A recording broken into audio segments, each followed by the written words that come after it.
Buongiorno, dobro jutro, guten Morgen, buondì.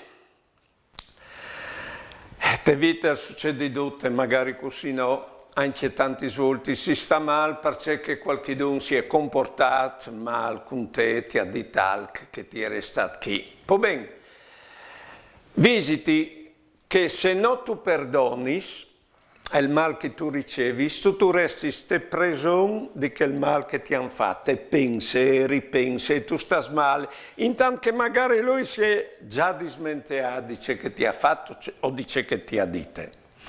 Insomma, il perdono, prima di tutto, fa ben a cui che lo dà.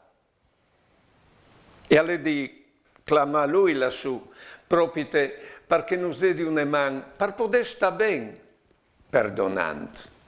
E poi ogni giornata, e io ne pagine blanche, nuove, di scrivi, atto di copiare che di prima, atto di fermati a lei che di prima, no, hai di scrivi nuove che pagine lì. Il passato, alle passato, e bisogna vivere il presente. Buone giornate e buone vite.